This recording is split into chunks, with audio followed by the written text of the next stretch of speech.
Nah, ini dia bocoran spoilernya.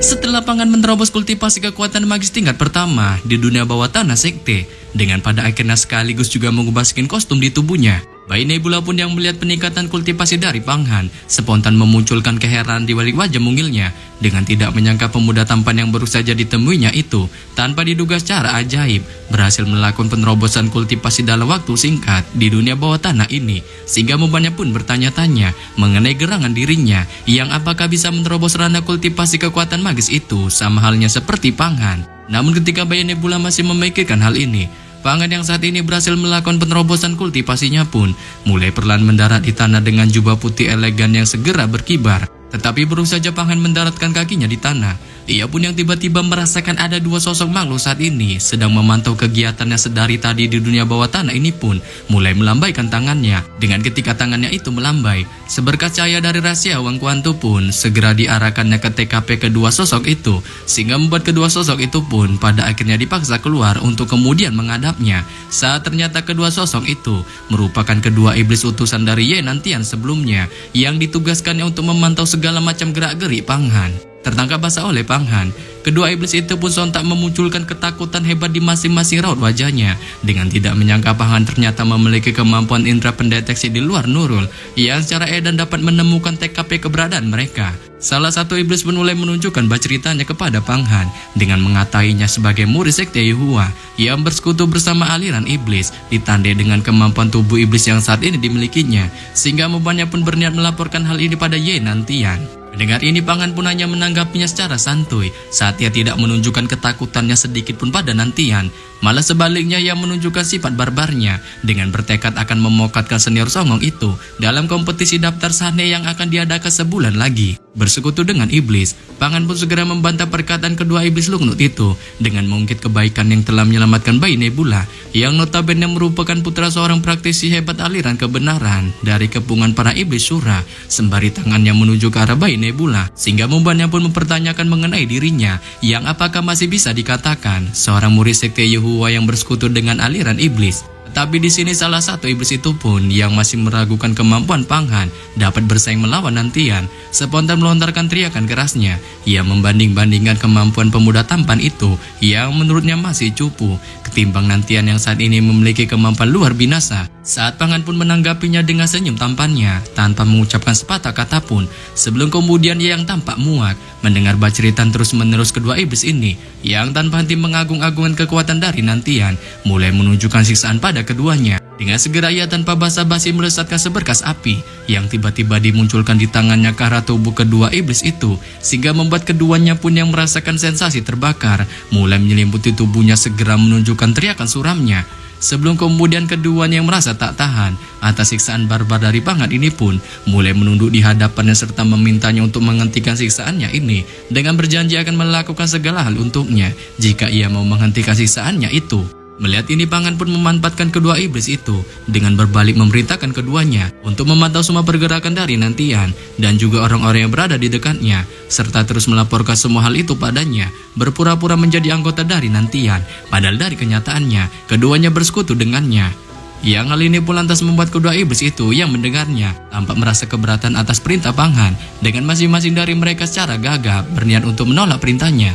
Tetapi di sini Pangan pun membantah penolakan dari kedua iblis itu dengan bersikeras menyuruh keduanya untuk mematuhi perintahnya, sebelum kemudian memberikan sebuah ramuan kepada keduanya sebagai bentuk hadiah atas misi terselubung mereka kali ini. Tentu saja Pangan tidak semerta-merta mempercayai kedua iblis itu saat segera ia memasukkan sebuah segel kedai keduanya yang memiliki efek mengerikan, dapat menghilangkan pikiran seseorang untuk secara perlahan menghabisinya. Maka dari itu Pangan pun mengingatkan keduanya untuk tidak mencoba berkhianat padanya, sebab jika hal itu sampai terjadi, ia tak segan-segan akan mengaktifkan segel itu yang kemungkinan saja dipastikan akan memokatkan mereka. Serta setelah mengingatkan kedua iblis itu, Pangan pun segera menyuruh keduanya untuk pergi dari hadapannya, menyebabkan kedua iblis itu pun yang mendengarnya segera mematuhi perintah Pangan itu, dengan pada akhirnya keduanya pun bergegas pergi meninggalkan dunia bawah tanah. Dan setelah kepergian kedua iblis itu, pada saat berikutnya di TKP dunia bawah tanah, Pangan pun masih tetap tinggal di sana dengan sesekali mencoba untuk menggunakan kemampuan magisnya, serta juga melakukan pelatihan mengendalikan pisau sihir yang didapatkannya dari penyihir wanita titisan Joker. Sebelum kemudian merasa bangga atas kemampuan yang saat ini berkembang pesat, Pangan pun menanyakan pada Yan si manusia naga mengenai kultivasi magis yang didapatkannya ini. Apakah sudah sebanding dengan kekuatan magis Wang Quan Men yang sering disebutkannya? Saat Yan pun yang mendengarnya bilang bahwa kultivasinya itu masih terbilang cukup jauh dari kekuatan magis Wang Quan Men. Sebab kultivasinya itu saat ini hanya berguna untuk mempertebal mananya saja. Yang jikalau ia saat ini melakukan buah kuhantam melawan seorang praktisi yang memiliki kultivasi di atasnya, kemungkinan hanya dengan satu jentikan praktisi itu saja ia dipastikan akan mokat. Maka dari itu jika Pangan mencapai kultivasi yang sangat tinggi di ranah kultivasi Donghua Immortality ini, Yan pun berjanji akan mengajarkannya kekuatan magis Wang Quan Men serta membiarkannya untuk sepenuhnya mengendalikan kekuatan magis yang paling menakjubkan di dunia itu, yang juga dijuluki sebagai kekuatan magisnya para dewa. Menyebabkan Pangan pun yang mendengarnya spontan menunjukkan kegirangan di raut wajahnya dengan memikirkan saat ini ia harus meningkatkan kultivasinya dan juga memperkuat kemampuannya sebagai seorang murid dalam untuk menembus murid sejati sekte. Sebelum kemudian setelah memikirkan hal ini, Pangan pun berniat meninggalkan dunia bawah tanah untuk kemudian kembali ke wilayah sekte dengan tujuan mempersiapkan dirinya dalam mengikuti kompetisi daftar Sanhe. Tetapi baru saja Pangan hendak melangkahkan kakinya untuk pergi, Yan pun tiba-tiba menanyakan padanya mengenai bagaimanakah dengan keadaan bayi Nebula yang apakah saat ini harus mereka bawa. Saat Pangan pun secara pasrah menyarankannya untuk mengirimkannya kembali ke gerbang bintang. Akan tetapi di sini bayi Nebula yang mendengar saran dari Pangan ini pun sontak memunculkan rengekan manja ala-ala bocilnya, sembari terus melontarkan kata-kata aku tidak ingin kembali. Sebelum tanpa diduga ketika si bocil itu masih terus menunjukkan rengekannya, secara mengejutkan gelang yang dimilikinya pun tanpa diduga tiba-tiba memancarkan sebuah kilatan cahaya yang langsung terbentuk di TKP dunia bawah tanah. Diikuti suara bayi Nebula yang mengatakan ibuku akan datang. Saat ketika kilatan cahaya itu terbentuk, pada saat ini di tengah-tengah kilatan cahaya itu, tanpa diduga sesosok wanita secara mengejutkan tiba-tiba muncul. Dengan penampilannya kali ini mengenakan gaun simmer-simmer bertabur bintang, memancarkan aura peri yang mulia, tampak terlihat seperti seorang dewa.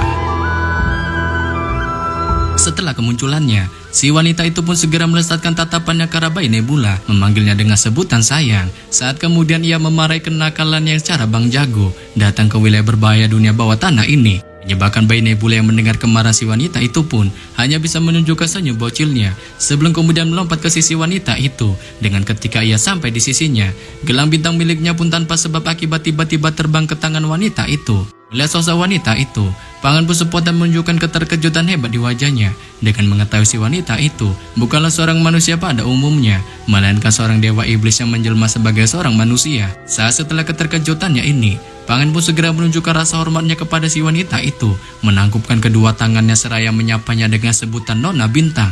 Yang ini pun lantas membuat si wanita yang disebut Pangan wanita bintang itu segera mengamati tubuhnya dari atas ke bawah, menemukan keistimewaan pada kultivasinya, sebelum kemudian menanyakan mengenai gerangan dirinya yang bagaimanakah bisa menemukan inkarnasi tubuh aslinya yang kali ini merupakan perwujudan dari iblis. Saat Pangan pun memberitahukan bahwa hal itu diketahuinya dikarenakan ia telah melihat banyak perwujudan dari dewa iblis selama perjalanannya menelusuri berbagai wilayah kelompok para iblis bersama Pang Qingsu seniornya, sehingga membanyak pun berspekulasi Nona Bintang itu adalah seorang dewa iblis. Mendengar ini Nona Bintang pun spontan terkejut dengan tidak menyangka Pangan ternyata berteman dengan Pang Qingsu, sehingga membuatnya pun spontan melontarkan pujiannya pada si gadis kuat dari sekte Hengyu itu yang nyata-nyatanya merupakan besti lamanya dari kelompok iblis. Namun ketika pujian ini masih dilontarkan Nona Bintang, bayi Nebula pun tiba-tiba memotong pembicaraan dengan memberitahukan pada Nona Bintang itu yang disebutnya ibu untuk mengucapkan rasa terima kasihnya kepada Pangan yang sebelumnya telah menyelamatkannya dari kepungan para iblis Syura, dengan jikalau pemuda tampan itu tidak menyelamatkannya sebelumnya, kemungkinan besar dirinya sudah dipastikan menjadi santapan para iblis Syura itu. Menyebabkan Nona Bintang pun yang mendengarnya sontak menunjukkan keterkejutan hebat di raut wajahnya dengan tidak menyangka Pangan dapat membantai kelompok para iblis itu secara solo, sehingga membuatnya pun spontan memujinya. Ia merupakan salah satu murid berbakat dari sekte Hua, sebelum kemudian memberikannya sebuah hadiah atas tindakan heroiknya menyelamatkan bayi Nebula berupa sebuah batu kristal bernama Judan bertabur bintang yang sebelumnya berhasil disempurnakannya. Saat benda itu memiliki khasiat meningkatkan mana di tubuhnya, ia memungkinkannya dapat membantunya jika seandainya nanti dirinya berkultivasi. menyebabkan Panghan pun segera mengambil batu kristal itu di tangannya.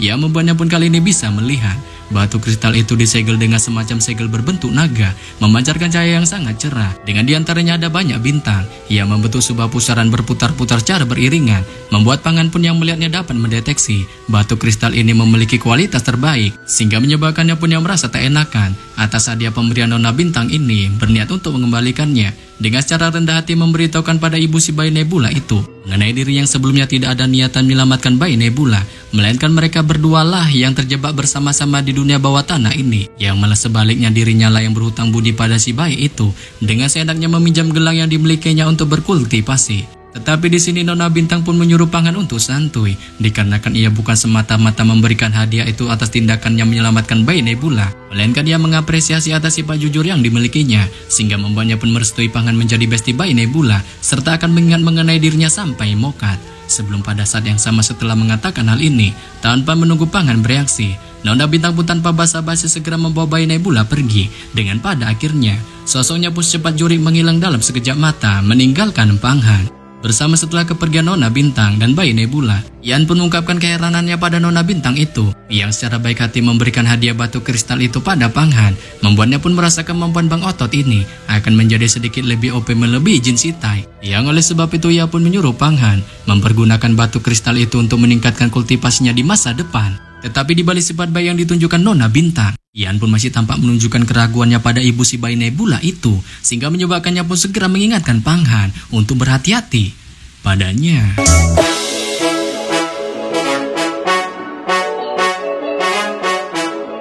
Yap. Sampai di sini saja saya menyampaikan bocoran spoiler Immortality Season 3 episode 4 yang baru tayang Jumat ini.